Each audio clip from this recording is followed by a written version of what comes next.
To be able to accurately express my personal take on a framework of learning is not an easy task.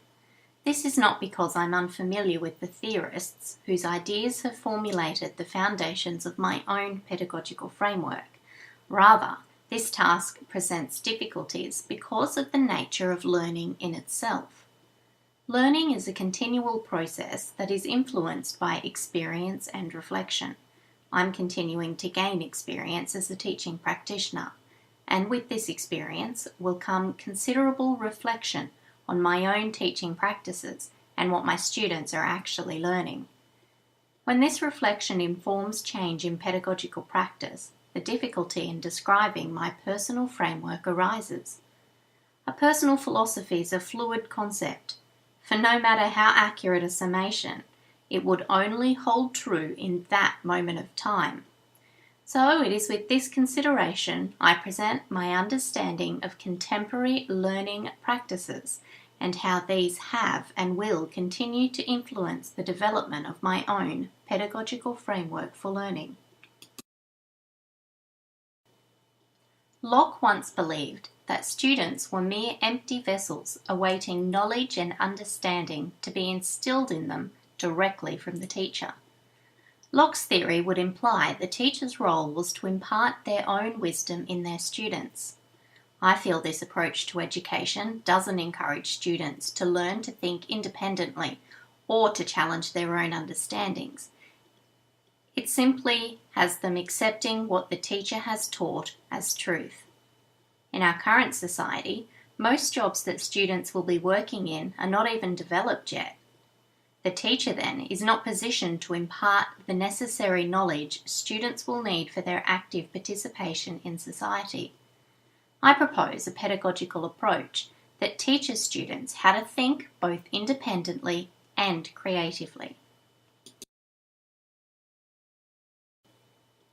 Ken Robinson takes this idea of creative thinking further, referring to an education system that was designed for a majority of jobs that would at least in part be related to a production line. With the rapid development of the information era and increased access to the internet, knowledge is more readily available than it has ever been in the past. Critical and creative thinking capacities become highly prized skills when information is no longer the end goal. Therefore, I feel it is imperative that students are able to think for themselves. Constructivism supports the notion of students formulating their own understanding. My pedagogical practices are designed so that students are actively engaged in learning processes. Then students' retention of knowledge, conceptual understanding and engagement are significantly increased. However, when constructivism is used alone, limitations are placed on pedagogical practices. It must be considered that some understandings cannot and must not be left for students to serendipitously discover. In a science classroom, for example, there are protocols and procedures that must be explicitly taught to ensure student safety. Therefore, I feel to assume a constructivist approach that precludes all opportunities for didactic teaching is irresponsible and utopian in nature.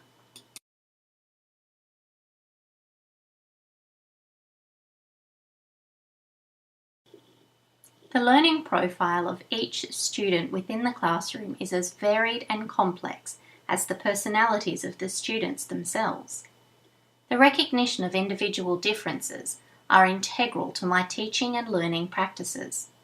Gardner's multiple intelligence theory proposes there are distinct learning styles that can be used to describe students' differences and preferences for learning. It's useful to consider this approach when planning and presenting learning opportunities for students. However, I do not use student learning styles as a prescriptive tool for instruction. Students may have different preferences for learning styles from day to day, subject to subject, and even within the same lesson. Rather, to ensure variety in both my instruction and design of learning activities, I'm effectively guided, not bound by this framework. Teachers are inclined to teach predominantly in their own preferred learning style. I like a quiet place to study and think, but reflection using a multiple intelligences lens indicates many of my students will not. When my teaching style doesn't align to that of a particular student or students in my class, without reflective practice informing teaching pedagogy, these students may never be given the opportunity to engage in learning utilising their personal strengths. I therefore aim to teach in a dynamic way to ensure a wide range of teaching and learning approaches.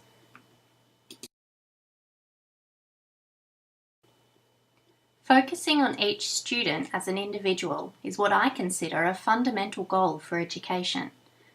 Rousseau was one of the first to pose a student-centred approach to education, an approach that directly juxtaposes the beliefs of Locke. Individualising the curriculum doesn't just relate to planning and teaching for a diverse range of student learning style preferences, as Gardner might suggest. The universal design principles, first seen in architecture, resulted in a focus on buildings being accessible to all patrons by the nature of their design. When this planning design approach is embedded in education, learning can be both systematically and deliberately designed in such a way to allow curriculum access to the wide range of unique student needs found within the classroom. An analogy of a highway with multiple entry and exit ramps can be used to help visualize what this type of teaching may look like. I feel effective teaching should therefore be designed in such a way as to remove or minimize barriers to learning for all students, and that this should form a fundamental part of teaching at all levels. Responding to students' individual needs and interests at an appropriate level improves student engagement levels and on-task learning time, whilst decreasing the time and disruption caused from issues relating to the management of classroom behaviours. I consider the inclusion of each student at both a planning and teaching level. To create lifelong learners, I believe that students need to be engaged and motivated to learn in a safe and supportive environment. Problem-based learning allows for authentic tasks to be incorporated into the classroom. Teaching higher-order thinking skills helps to support creative thinkers and provides an avenue to differentiate instruction.